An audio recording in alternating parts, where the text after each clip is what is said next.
Bonsoir, nous sommes le 29 juillet 2014, il est 21h30 et je voudrais vous faire part de quelques réflexions et recherches que j'ai menées aujourd'hui à la Bibliothèque nationale de France, dont je suis rentré il n'y a pas longtemps. C'est un document que j'ai rédigé par écrit, mais j'aime bien aussi le reprendre oralement. Il y a des gens qui préfèrent me lire, des gens qui préfèrent m'écouter. Alors, de toute façon, quand on parle, il y a toujours des choses nouvelles qui viennent, qui n'ont pas été forcément écrites avant. Ce qui me frappe, c'est un thème sur lequel je reviens. Je vais essayer de dire les choses de manière un petit peu concise mais amusante. Parlons de ce qui manque et de ce qui a été ajouté au traité d'astrologie du XXe siècle. Alors, ce qui a été ajouté, c'est évidemment les nouvelles planètes. Ça, c'est clair. Qu'on ne trouvait pas dans les traités avant le XIXe siècle. Et même au XXe siècle, on ne les trouve certainement pas en France. Avant, avant Fonalo, 1897. Ce qu'on ne trouve pas, en revanche, ce qui va disparaître petit à petit, ce sont les étoiles fixes royales, les étoiles fixes en général. Barbeau ne leur consacre pas de chapitre, alors que Fomalhaut le fait. Didier Colin en 1998, qui est un petit peu le pendant un siècle après de Fomalhaut, ne le fait pas non plus. Et voilà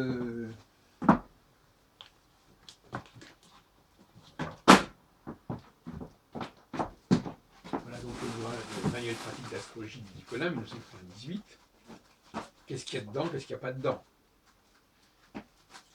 Alors, ce qu'il y a dedans et qui n'était pas chez Ptolémée, c'est les 4 éléments. On a déjà parlé de ça. Les 4 éléments ne sont ni dans la tétrabible, ni dans la Mathésis. Ils apparaissent vers le 10e, 11e siècle. On les trouve chez Raymond Lull. On le trouve chez Ibn Ezra, 11e, 12e siècle. Alors, ce qui manque, ce sont, alors c'est là que je viens, il ne manque pas les maisons astrologiques, elles sont toujours là, elles sont toujours exposées. Très concrètement, voilà, les amis, les mariages, les maladies, etc. Alors, là, c'est une litanie qu'on connaît bien.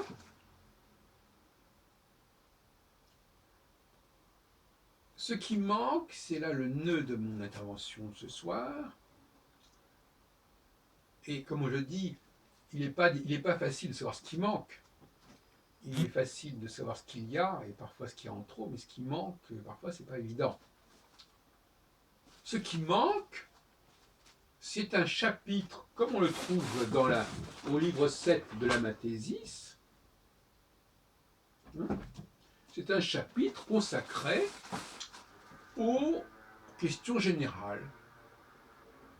Quelles sont les questions, les règles générales, quelles sont les questions que l'astrologue peut traiter avec les différents moyens du bord qu'il possède, etc.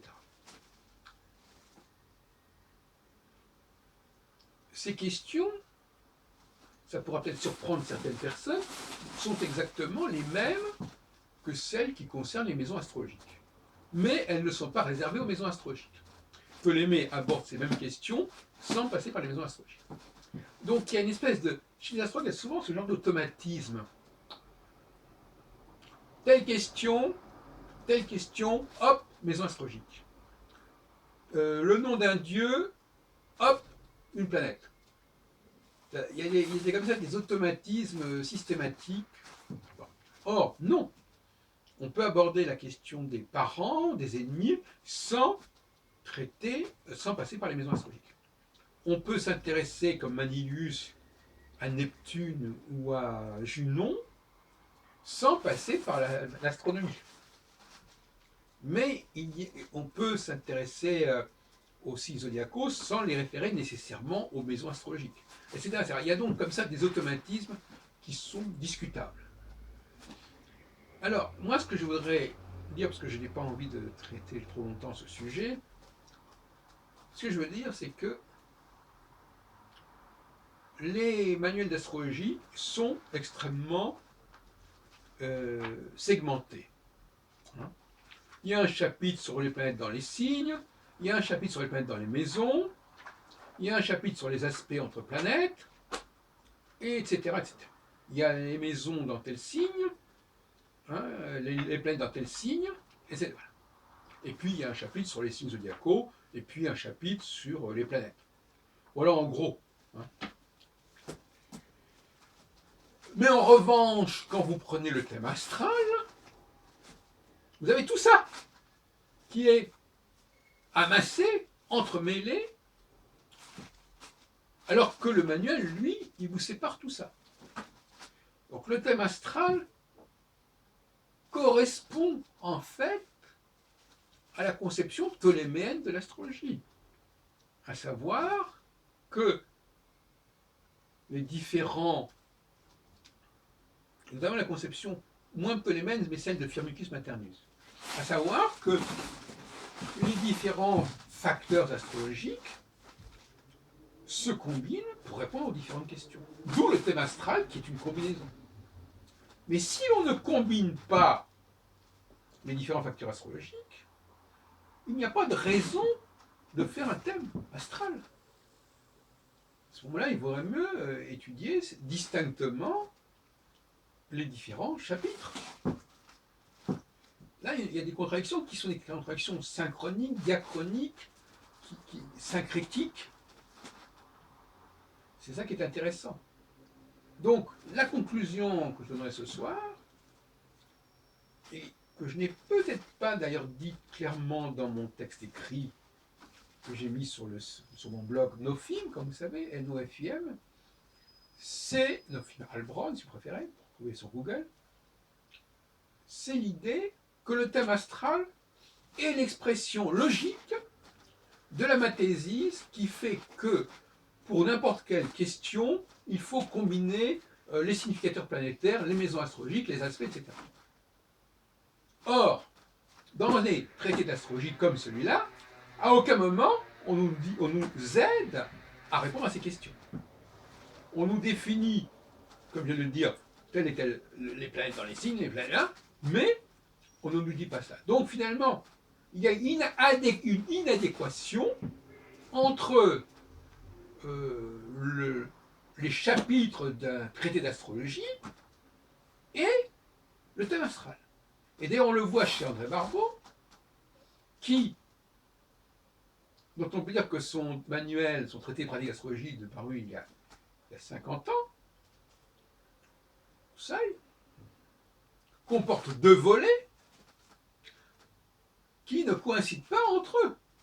Un volet qui est consacré aux différents chapitres, planètes, maisons, aspects, etc., etc.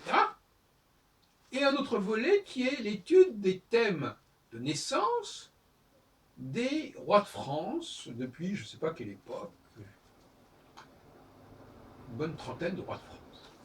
Et là, en revanche, bien évidemment, on a les thèmes de naissance de ces rois de France, et ces thèmes sont l'expression d'une astrologie qui combine les différents facteurs.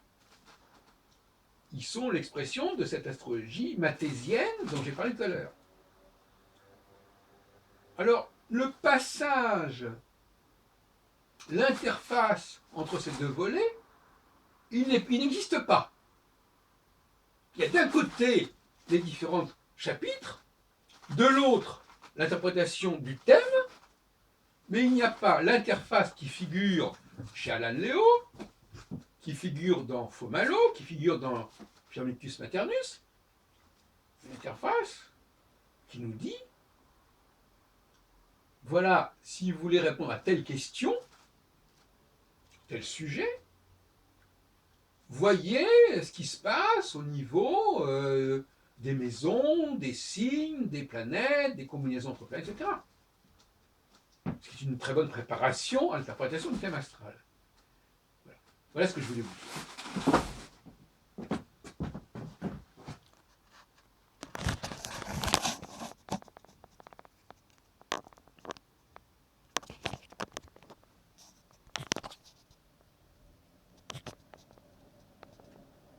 Eh ben tant mieux, pas se plaindre, au contraire.